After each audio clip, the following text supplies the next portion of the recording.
I see. Take care of yourself. Be a leader.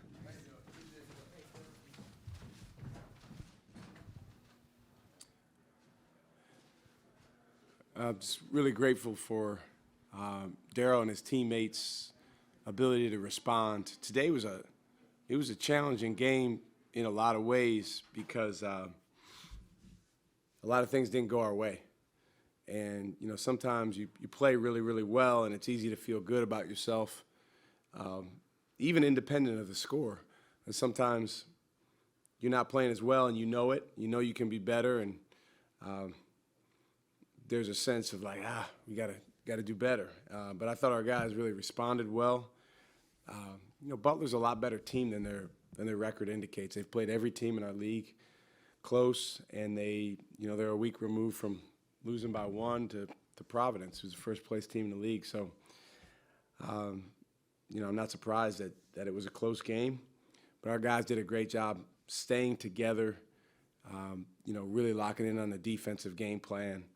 And the last 32 minutes of the game, we played really well on D.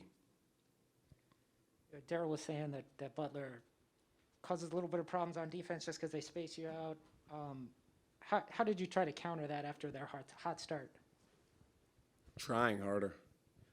You know, at the beginning of the game, I thought our guys' excitement level was so high because of the crowd and National Marquette Day, and because of the fact that we hadn't played in 6 days, that it actually turned into a little bit of pressure that they felt, or anxiety that something wasn't, you know, going to go the way they wanted to go. And anytime you have an avoidance goal, you know, that's a non-aggressive place to be. So I think we picked up our aggressiveness, you know, played with a lot better intention and violence on the defensive end. And, again, the way we guard the last 32 or so minutes of the game, that won us the game. Stevie seemed to give you a spark there in the second half. Just what'd you see out of kind of his hustle plays that he brought there? He was phenomenal. I thought he was, I don't know who the guys will vote for, but I thought he was absolutely the domino of the game for us, because when he came in, he changed everything with his spirit, his energy. He got his hands on the basketball. He made some really nice plays on the offensive end too. But that's who Stevie is. You know, he's as high a character young man as I've been around at that age. And, you know, it's a really good testament to the fact that when you play basketball at this level, there's more than 5 good players on the team. And if you are moping around because there's 5 other guys that are playing and you're not, then you can't go in the game and do what he did today. It's the basketball gods don't allow it. But his attitude has been phenomenal. I thought Jop also came in the game and gave us a real lift. We made a little bit of an adjustment in our lineup. I thought our guys did a good job kind of rolling with that and playing with that. For us to play well, we need more than 5 guys to, you know, bring their best. Justin, not much production for a good portion of the game, then really came up big down the stretch. What did you see kind of in the way he responded maybe the last 10 minutes or so, particularly that dunk after what looked like it was going to be a shot clock violation? Well, we say that response is your ability to focus on the next most important thing, and he did a nice job of that today. I thought this was one of his best games of the season for a different reason. It wasn't statistically, it wasn't, you know, his best shooting day, but the way he responded and hung in there, I don't know that he could have done that in November. You know, he's really come a long way as a person in terms of just controlling his emotions and moving to the next play. I mean, we did several team meditations in our media timeouts where everybody just took the 3 deep breaths, because you could just feel there was some tension there. And I thought that he was able to just respond and focus on the next most important thing. He wasn't lost in, you know, how his numbers were going or how the game was going for him.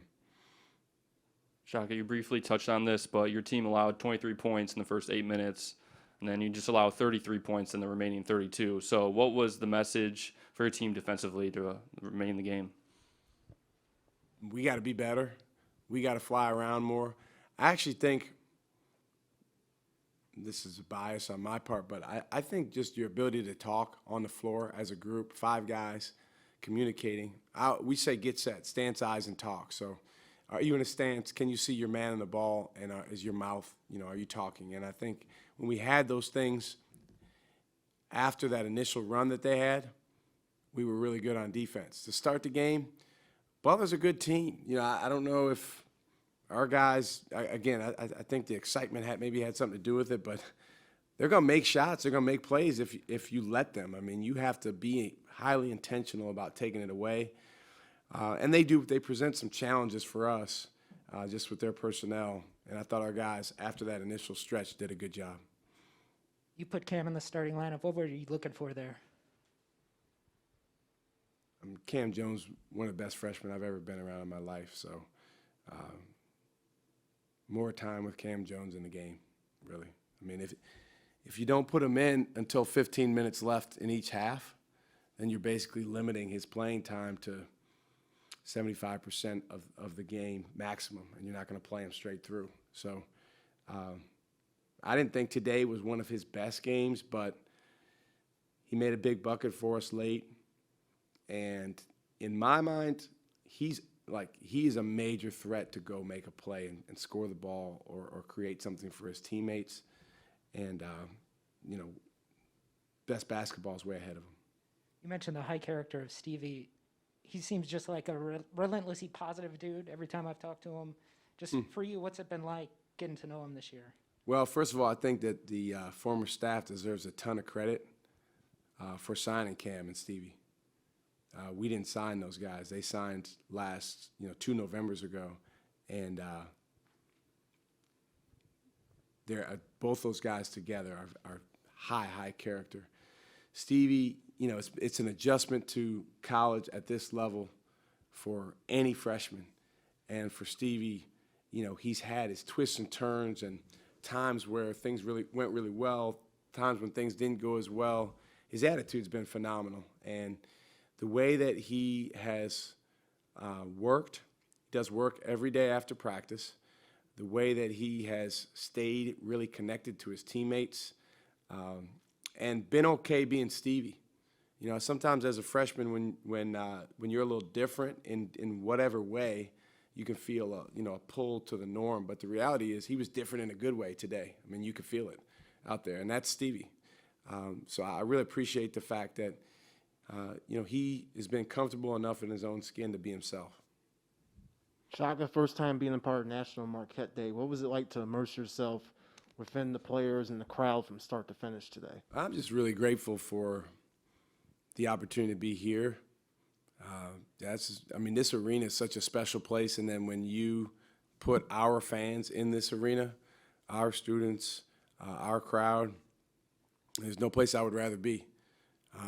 There's a lot of things going on right now in the world that are a lot bigger than basketball, and I'm just grateful for the fact that our players and our staff, we get to be here today. I mean, there's a lot of other places we could be that are not as much fun or as exciting as it was here today. And the crowd definitely helped us because as the game went on, you could feel they wanted us to take the lead. They wanted us to make that play. And, when Justin had that tip dunk at the end of the shot clock, man, that was probably the loudest I've heard it this year. Good, thanks. Thank you.